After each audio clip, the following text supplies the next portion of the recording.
The most devastating aeroplane crash in history did not happen high in the sky. It occurred on the ground, on a tiny, fog-covered island airport.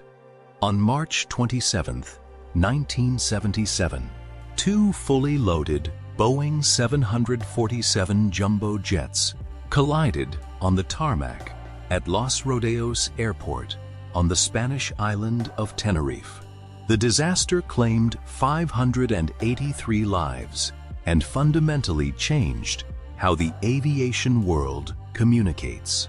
The tragedy began with a chain of unexpected events, and neither of the two planes was even supposed to be at Tenerife that day.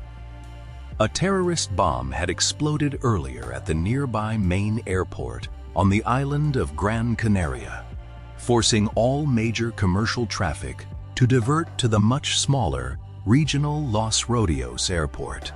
Soon, the tiny airport became completely overwhelmed, with only one runway and a single parallel taxiway that quickly became blocked with parked airplanes.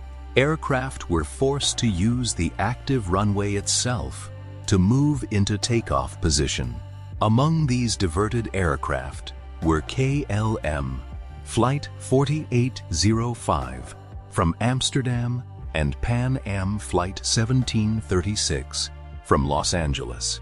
As the afternoon wore on, a dense, heavy blanket of fog rolled over the airport, dropping visibility down to less than 100 meters. Because Los Rodeos lacked ground radar at the time, the air traffic control tower was essentially blind.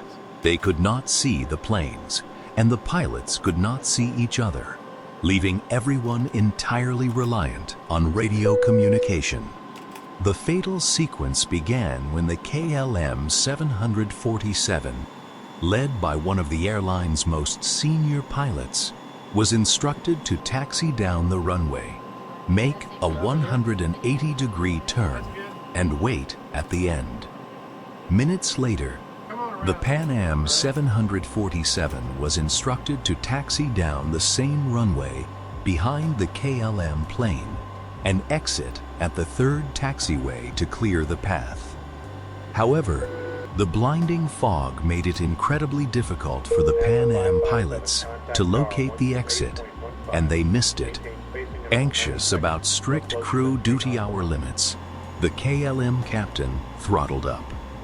His co-pilot read out their air traffic clearance, which was their route after takeoff, but not actual takeoff clearance.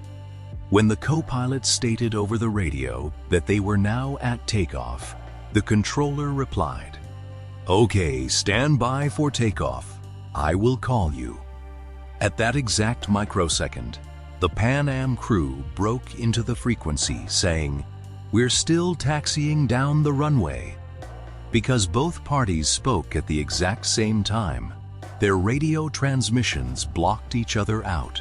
All the KLM captain heard in his headset was a loud, high-pitched, heterodyne squeal, followed by static, leaving him to believe he was fully clear to go. The KLM captain released the brakes and accelerated down the foggy runway. Seconds later, the Pan Am captain suddenly saw the landing lights of the KLM 747 ripping out of the fog toward them. He shoved the throttles forward, trying desperately to steer his giant plane off the runway into the grass, shouting, "There he is! Look at him!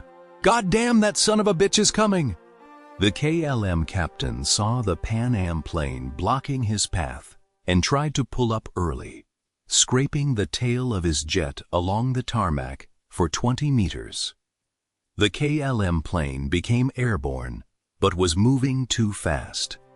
Its undercarriage and engines sliced directly through the top deck of the Pan Am plane. The damaged KLM jet stalled, slammed back into the runway, exploded into a massive fireball, and slid for hundreds of feet. The toll was catastrophic. All 248 people on the KLM flight perished, And out of 396 on the Pan Am flight, 335 died. Miraculously, 61 people on the Pan Am plane survived, including the pilots, who escaped through the ripped open ceiling of the cockpit onto the wing just before the fuel tanks blew. Aviation investigators realized this was a human factors disaster, and the entire industry overhauled its protocols.